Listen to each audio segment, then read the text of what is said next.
Welcome to this episode of Turning Grief into Growth, the Journey of Transformation. This is a podcast that's hosted by Greg Jacobs and Don Lipstein.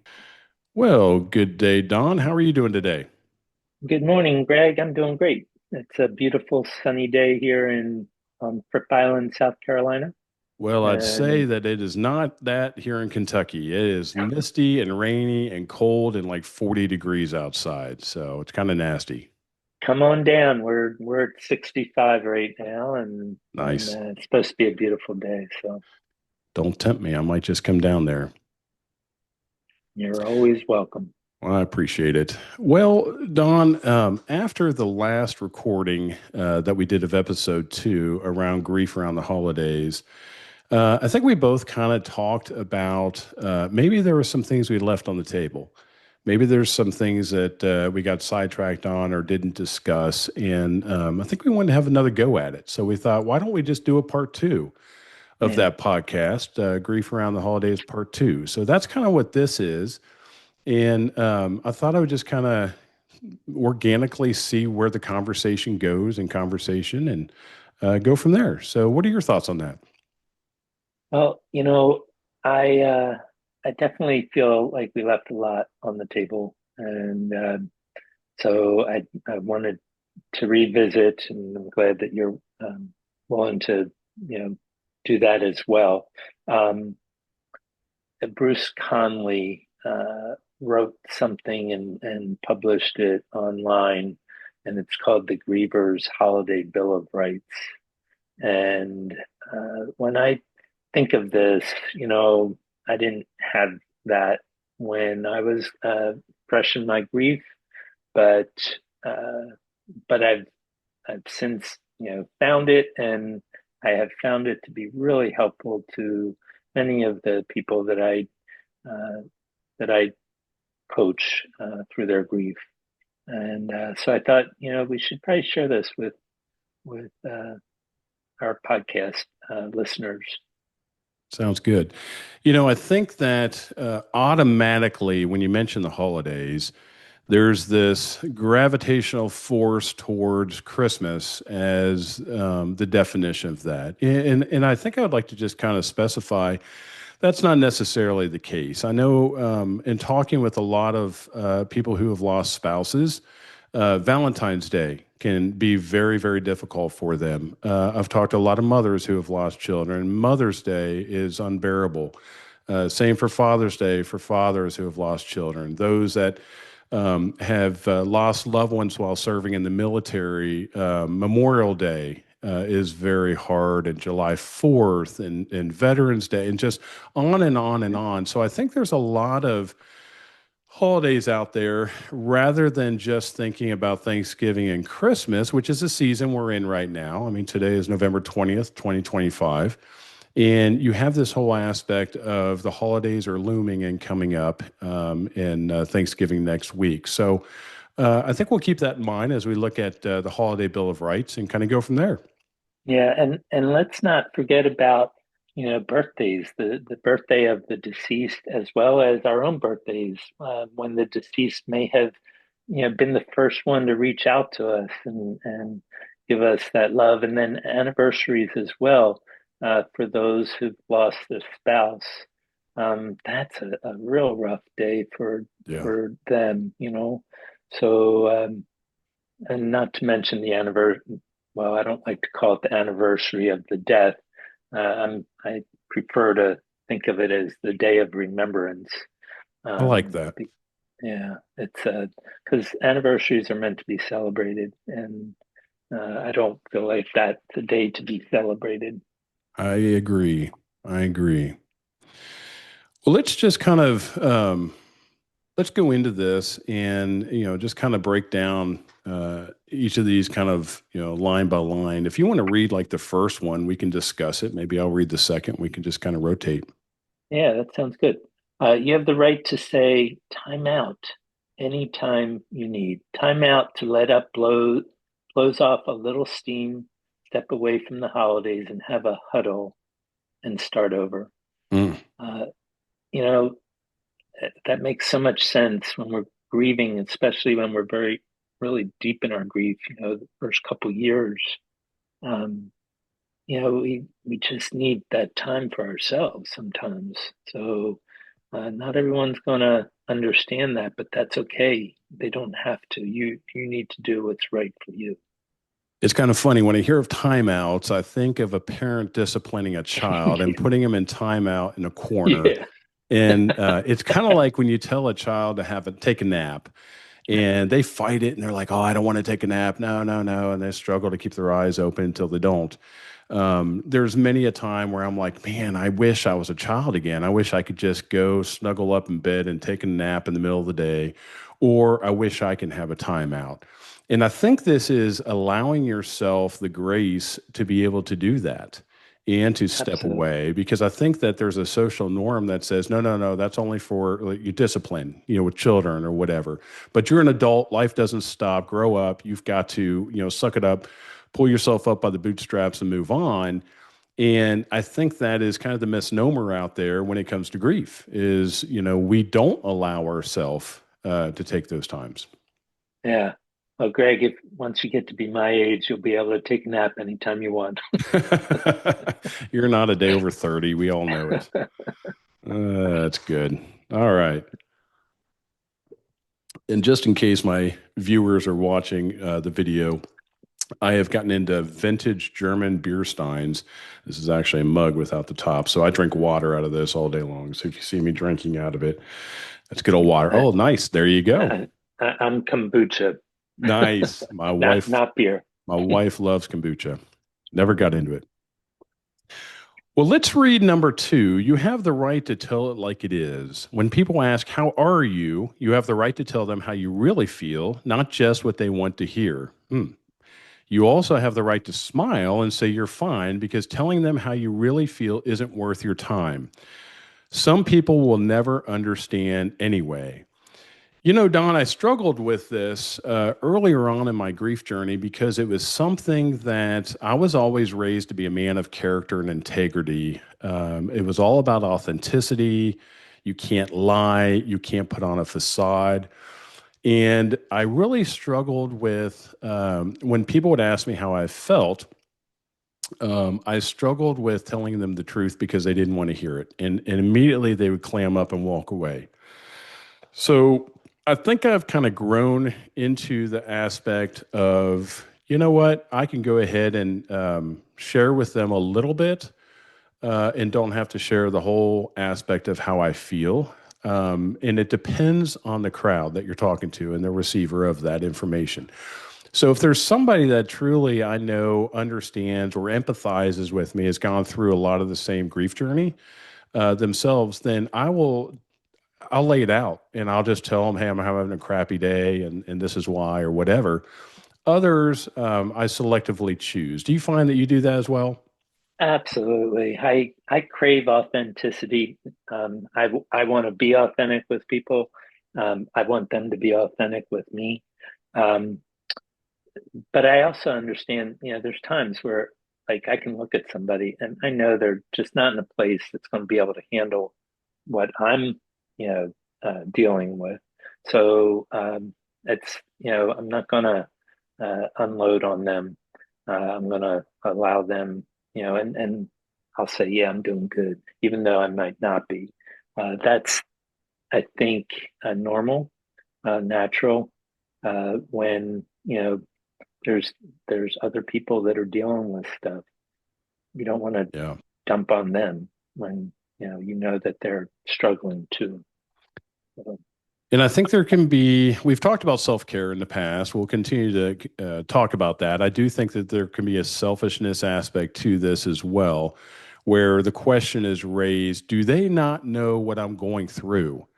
And the answer to that is no, they probably don't. It's hard for somebody to understand unless they've gone through it. And even if they have gone through it, they're not going to know what you're experiencing at that certain time.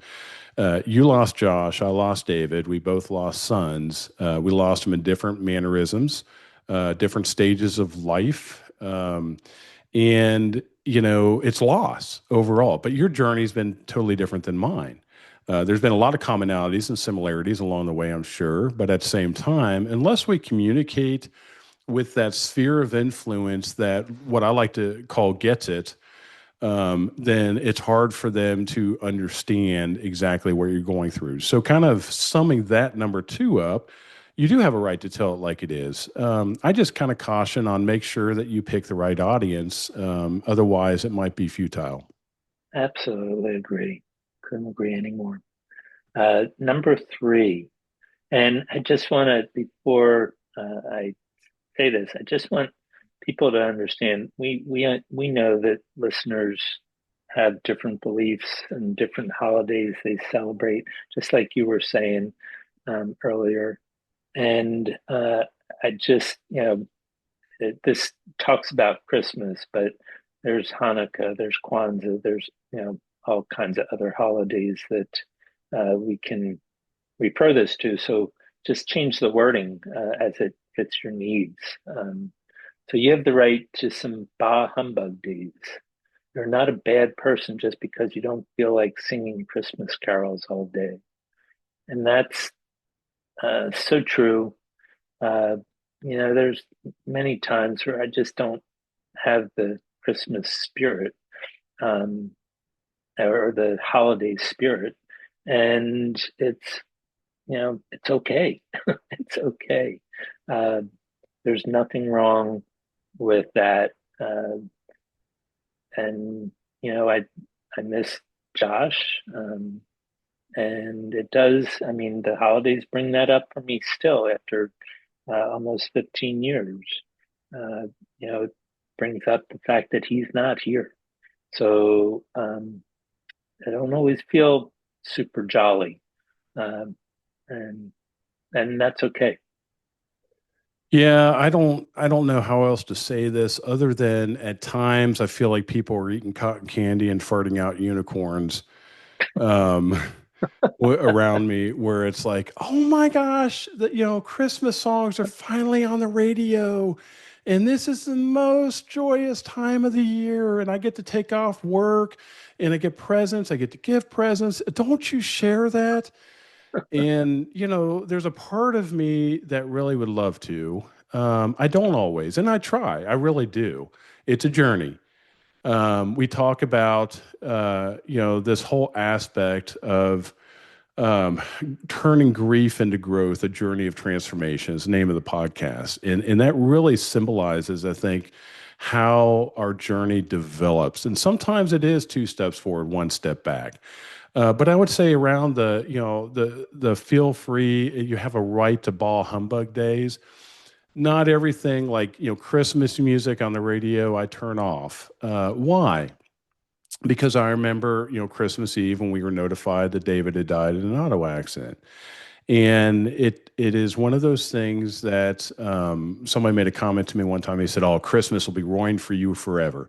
Well, I hope that's not the case. I have over the last 5 years, this will be our sixth Christmas, merged into having more joy with it, putting up more lights, putting up more trees, putting up more stocking, stuffer type things. So, but it doesn't mean that I don't have my days. And I find myself, it's not necessarily the day of a specific day, it's usually the week leading up to. That's the hardest for me. So I think that's good that we do. We need to allow ourselves to have some ball humbug days when we need it. Absolutely. And what you just shared kind of is a great segue into number four, which is, I think, your turn to read. All right, you have the right to do things differently.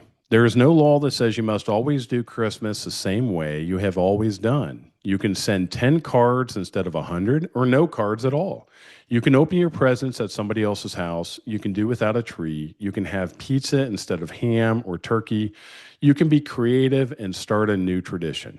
Wow. Yeah. How That true that that is. boy, that speaks to me. I I I consider myself to be very untraditional, and I like to change things up all the time. So for me, that's an easy one, uh, and I do. Um, you know, when the kids were growing up, we definitely had traditions. As they got older, they changed a bit. So, uh, but yeah, this is a good one.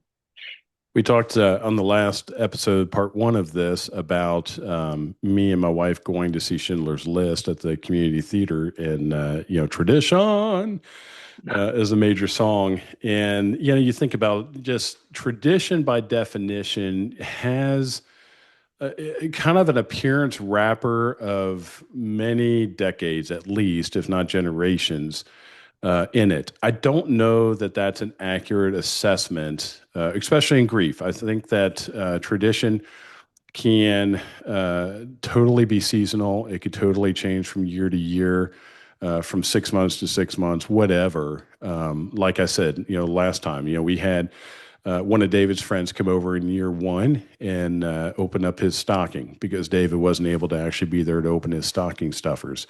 I don't know that we'll do that again. We do what works for us, and everything changes with that. So I think Yeah, giving yourself grace is the biggest thing. Like even the expectations of cooking, of having family over. If it's too much, it's too much. And if people don't understand, if people give you a hard time over it or misunderstand, that's on them, and that's yeah, okay. absolutely. That's a really good point. That there might be people that get upset, but that's you're right. It's on them. Yeah, You have to take care of you. I agree. And that's always, not just around the holidays, but it's a good time to remind people that you know that we need to do that. I agree. All right, number So five.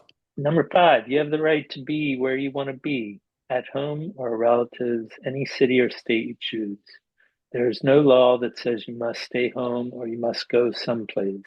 You don't have to have snow for it to be Christmas. Hmm. Um, and this is also, it's hitting home because I'm in South Carolina and we don't get a whole lot of snow here. Um, and we decided this year uh, for Christmas, and I think it's the first time since we moved down here that we're actually going to spend Christmas up north. Um, we haven't done that yet, so um, this again, it's different, but it's just doing what we feel we need to do this year, Yeah. and yeah, so And I think this bullet point is really geared around Christmas. Obviously, it can morph and change for different things. I know people that go every single July 4th up to a lake house, and it's a tradition, for them. I would say that earlier on, I started talking to a lot of grieving dads, and I realized that there was kind of a resounding theme a lot of times around the holidays that they liked getting out of town. So that's something that we went down to Florida from Kentucky, probably the first 2 or 3 years around Christmas time.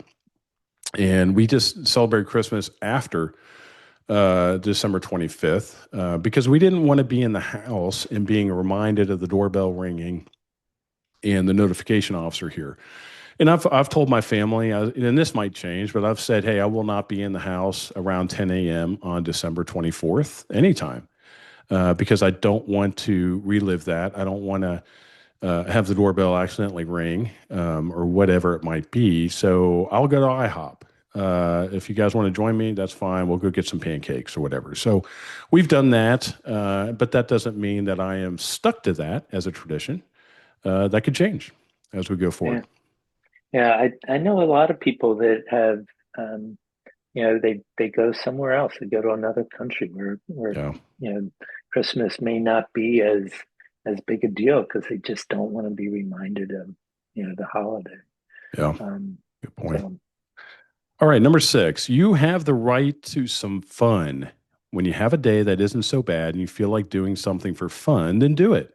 You don't have to be afraid of what someone else may say if they see you laughing and having a good time.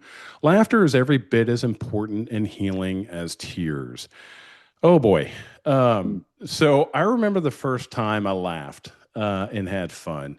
And I remember the guilt that came over me from that. I remember thinking, am I allowed to do this? Is that something that is acceptable? I've got a small group of guys. It's entitled Your Dad Forever. I've got a website, yourdadforever.com. And it really just started off with me seeking out about 7 guys in my local community of Shelbyville, Kentucky, who have lost children. None of these guys knew each other. The common denominator was me. I knew them, and that's not me being boastful or proud. But I brought us all together, and we go out monthly, and we'll go out to dinner. We've done disc golf, we've done bowling, we've done just a lot of different events. We've gone to Eastern Kentucky to Red River Gorge and gone hiking on numerous occasions. And with that, we laugh and we laugh and we laugh. And we also cry together. But it's totally organic. There's no set, kind of like this podcast, honestly. Don and I don't get together and we don't have a list. This is the first time we've had kind of a format with this Bill of Rights, which I think is awesome to kind of keep us on track with that. But when I go out with my group of guys, we laugh. And we brought a new guy in a month or two ago, and he didn't laugh. It was he was feeling himself out. We all knew what was happening. He was trying to realize, can I give myself permission to laugh again? And he saw us doing it, and therefore he thought it must be okay. And it took me a year to get this guy to come to one of our dinners. When he came, he didn't laugh the first time. The second time, he let loose. Now he's texting me. He's like, "Hey, when are we meeting again?"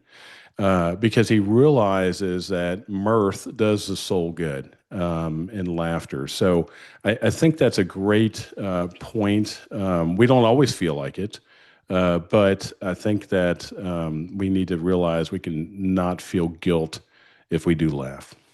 Yeah, I remember the first time I laughed, and guilt was the very first thing that came into my head. Like, is this something that's okay for me to do? I'm grieving. I'm sad. I'm in pain, and here I am, laughing and having a little bit of fun. And those two do go together. I think that is part of the healing process, the tears and the laughter. So I'm glad that he included that in this Bill of Rights. Absolutely. Number 7, you have the right to change direction in midstream. Grief is unpredictable. You may be all ready to go somewhere or do something, and suddenly you are overwhelmed. When that happens, it's okay to change your mind. There's plenty of time in life to be predictable. Exercise your right to change when you need to change. Mm. I remember going to a holiday party, and I was there for 10 minutes and I didn't feel like I wanted to be there. And I looked at my wife and I said, I need to go. She said, let's go. It was that simple. Um, and, it's going to happen. Um, and it's okay. It's okay if we switch it up. It's okay to say no. We don't have to, we might get a lot of invitations to join people, and we don't have to do that. We don't have to join them. We can do whatever feels right. And then we can say yes and then change our mind and say, you know what, I can't do it. Or you can say no, and then you can say, maybe I want to do it. So it's okay. I think that there are situations or predicaments, Don, that you could be in where you can build in an escape hatch, and you can evacuate, do a 180, and kind of remove yourself from that situation obscurely. There are others that maybe not so much. And I've got 2 instances that came to mind whenever you were talking about that. One of them was I went to a buddy of mine's retirement from the Army as a lieutenant colonel. It was at the Patton Museum out of Fort Knox, Kentucky. And he asked me if I'd want to come. It was year 1 of David dying. And I said, absolutely. It'd be honorable to be able to sit there and to watch you, go through your retirement proceedings. I had no idea that the commanding officer folded a flag and handed it to the retiree. When that happened, that triggered me. And I sat there, and my old college roommate was sitting next to me, and he just kind of looked over at me, and he just saw I had tears in my eyes, and I was in like row 3, and I couldn't get out. And I was like, oh my gosh, what do I do? That was one. Another one was when I was at a Memorial Day celebration at my local town at the cemetery, actually, ironically, where David is buried. And there was a war hero there that was actually a former Navy SEAL that was actually doing the proceedings and was telling a lot of different war stories and different things. And I got triggered again, and my wife and I were standing in the back. It was outdoors, and we just kind of crept out and walked down the path away from the event because it was just too much for us to handle. So I think that there's situations that you have to continually reevaluate and find out, okay, is that something that I can handle? Or when another retirement party comes up for somebody in the military, is that something I want to try to tackle again? Or do I say, okay, I can't handle the handing of the flag to him because that was handed to my wife and my grandson at the funeral? So there are different situations, I think, when it comes to backing out of different things. But yeah. Yeah. Number 8. All right. You have the right to do things at different times. You can go to church at a different time than you have in the past. You can serve a meal at a different time, go to bed at a different time. You don't have to be a slave to the clock. Hmm, Mhm. that's good. What do you think about that? Yeah, love it. Um, Again, this speaks to me because I like to do things. I like to change it up. I don't want to be predictable Mm, anyway.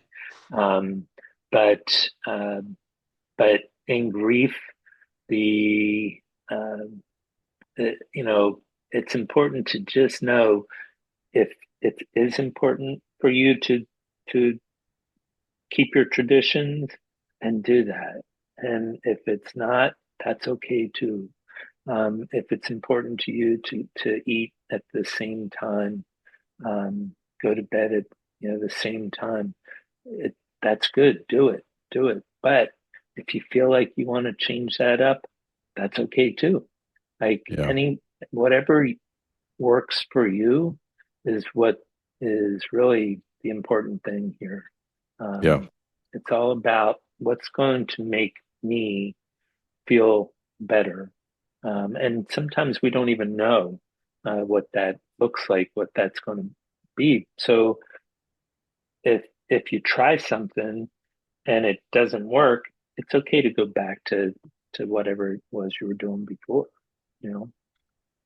You know, I think that that works great if you're just living your life loosey goosey by yourself and you're not tied to other people that are dependent on you or things like that. So I do want to break out kind of a caveat to that when it comes to your spouse, your children, your parents, co-workers, siblings. There's expectations out there. And I like the term, I want to level set expectations. And a lot of times I verbalize that because I want to make sure that people know that I can't be pigeonholed or tied down to maybe something I did in the past.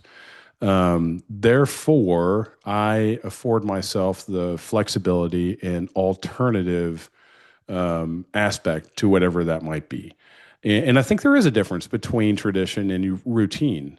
Things can turn routine, and I think that it's good to take a sledgehammer and a chisel to that from time to time and to break it up and to allow yourself the flexibility of, yeah, normally I do go to the gym at this time of day, or normally I do go to bed at 10 p.m. at night or whatever. But if I want to go to bed at 8 p.m. at night and skip dinner, or if I want to eat, right before I go to dinner, I could do kind of what I want with that. So I do think disciplines are good, but I think that alternating routine and being flexible is very key too. Yeah, absolutely. Number 9, you have the right to rest, peace, and solitude. You don't need to be busy all the time. Take a nap whenever you need one. Take a nap to recharge your body. Take time to pray and to meditate to recharge your spirit. It may do more good than eating another huge meal. Uh, you know, I gotta say that this is something that early in my grief I did a lot of. Um, I I had the ability, the capability to take time out. Um, and I did nap, and I did recharge, and I did meditate. I did a lot of meditating. Um, and I just feel like that helped me get through the hardest days of my life. Yeah. Yeah, this one's near and dear to my heart. Um, I think that being raised in a Christian household with expectations of you have to read your Bible every morning, you have to pray, you have to have your quiet time. This is what it has to consist of. Turned very legalistic for me. Not that any of those things are wrong in and of themselves in their own right. What it has afforded me is the liberation of doing those out of sequence when I really feel the need, rather than the discipline of setting my alarm clock for a certain time. Maybe sleep was something I needed more than getting up and methodically reading my Bible or whatever. So I don't discount any of those. I still do those, but sometimes I just do them sporadically, different times of the day, and I allow myself the grace and freedom to not feel regimented, if that makes sense. One of the other things I want to drill down on with that is take time to pray and meditate. So I think meditation it gets a bad bum rap, especially in Judeo-Christian circles, because it's one of those things that's looked at as Middle Eastern mysticism, or you've got to constantly be talking when you're praying. Well, that's like not true. The Bible says, "Be still and know that I am God." So, with meditation, I have found that a lot of times I am a whole lot better off just sitting still for 30 minutes or not even just putting a time frame on it. And really even focusing on my breathing, and just kind of clearing my mind. And that to me can be listening to God more than just talking to God. And I do think that's lacking in a lot of people's lives, is just the stillness, the peace, and the meditation, just clearing our mind of all the noise and clanging symbols of life. And we are taught, I think in American society, we always have to be on the go. We always have to be productive. There's always got to be something that we're working on. And somehow, some way to clear our minds of that, I think behooves us. To that, I don't do enough of. Does that make sense? It makes perfect sense. And, you know, I think meditation is just another word for prayer.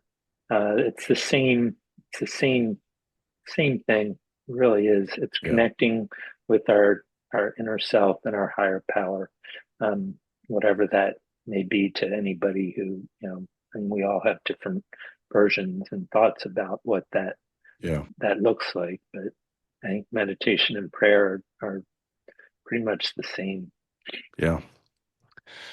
Number 10, you have the right to do it all different again next year. Just because you change things one year and try something different does not mean you have to do it exactly the same way next year.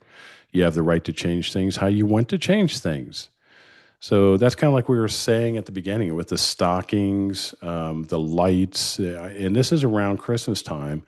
One year I took out on Memorial Day, I took out David's flak jacket. I took out my AR-15. I took out his military boots, and I posed them all for a picture next to his gravestone.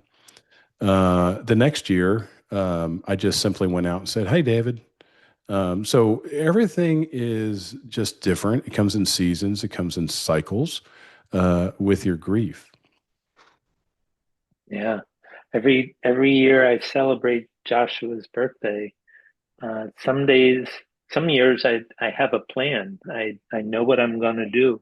And some years I wake up that morning and I have no idea what I'm going to do, but I figure it out during the day.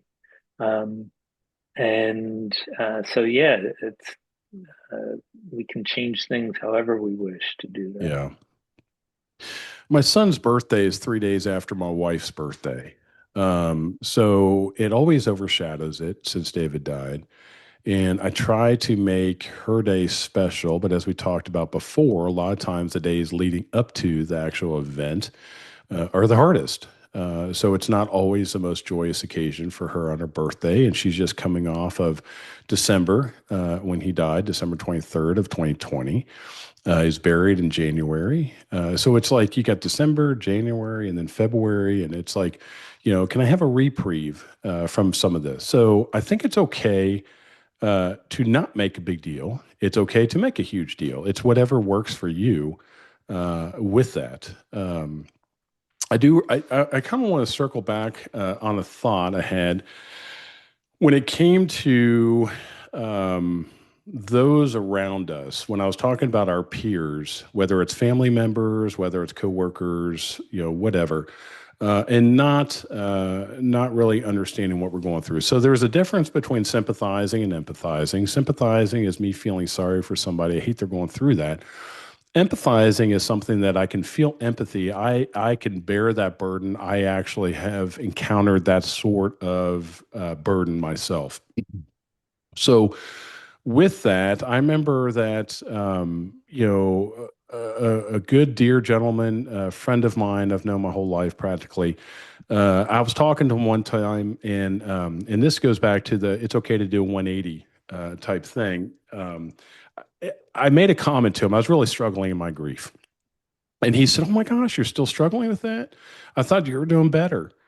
And there was a real, and he meant well. It's not that I, harbor bitterness towards him for that comment. I've never forgotten the comment, but it's a real naivety because he had never lost somebody close to him. He had never encountered that. He didn't know that. He started off the same way I started off with thinking, okay, this is something that you work through and you get over. So I think that to be able to show grace to those around us around the holidays is huge. I've mentioned that to people in the past, and they've said, "Well, it's not my responsibility; it's theirs. I'm the one that's struggling here. I'm the one going through this. Why should I have to be the one to show grace?" And there you could say, "Well, you have to be the bigger person or whatever." You can alienate, you can cut off, but I have found those aren't the most productive methods of handling things. It's lonely. One of the things that I was taught earlier on is don't be surprised if your Rolodex changes. Nobody uses Rolodexes anymore. Most of the people don't even know what that is. So let's just rephrase that. Don't be surprised if your contact list changes. And I was faced with two different things, Don, earlier on. It's like, okay, I have this whole grief community over here, but then I have this whole community over here of past friends and colleagues that don't understand what I'm going through, have not encountered grief. So, do I cut off all the past and only keep the new? And what I realized that quickly, the answer to that is no. I have invested, they've invested in me for years.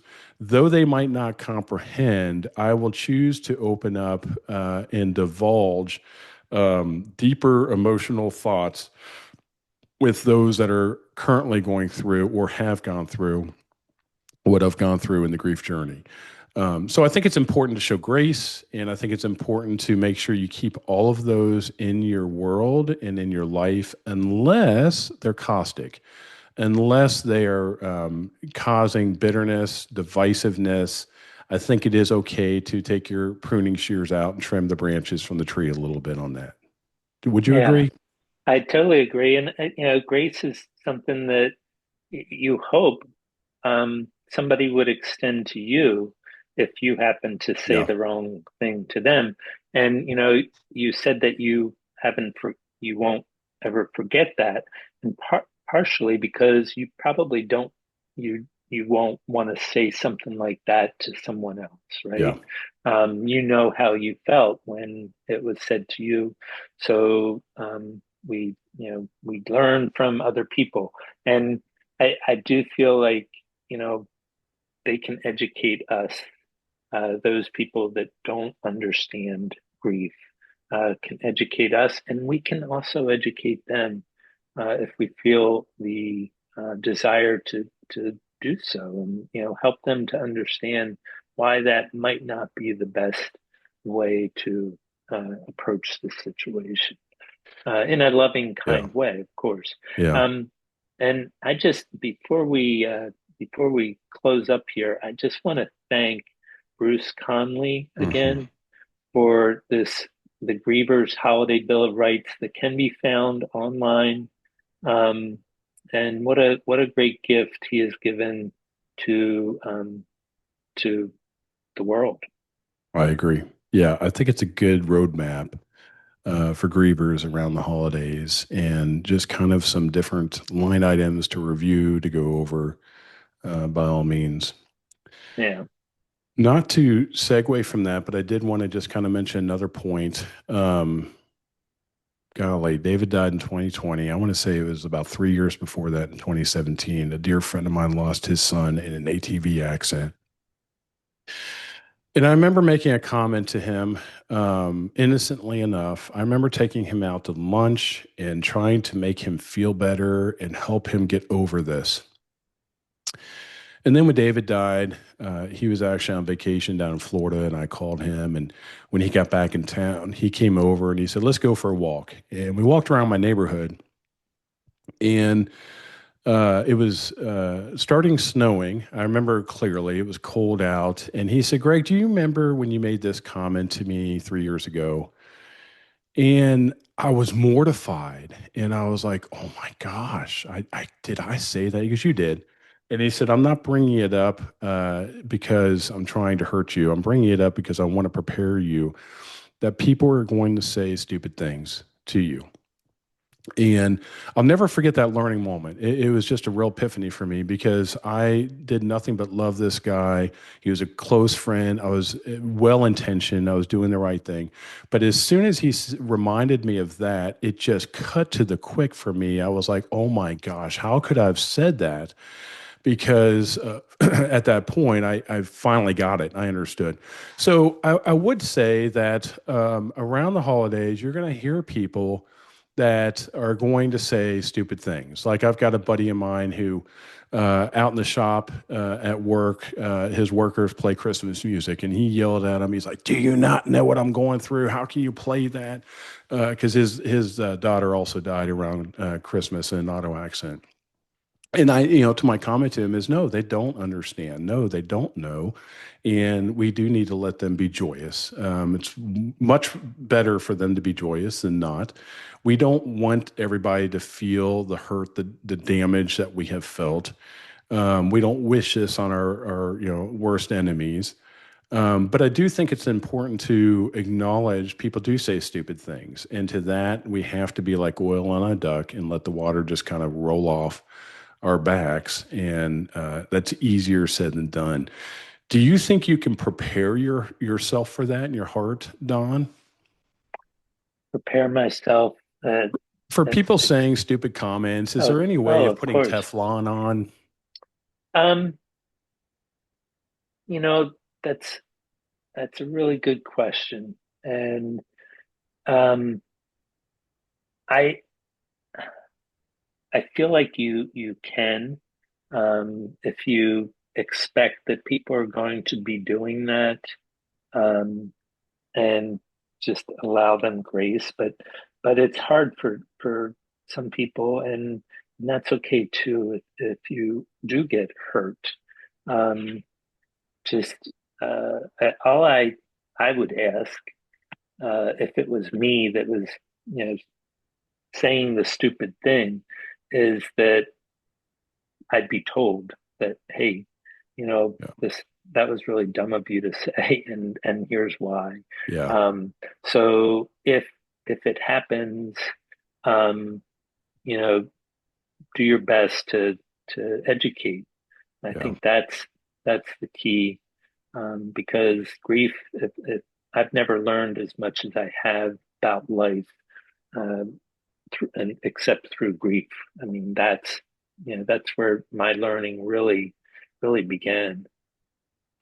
I remember the first time I talked about Josh committing suicide, and you very lovingly pulled me off to the side and said, in our circle, we really encourage the term died by suicide or death by suicide because committed can have kind of a negative connotation.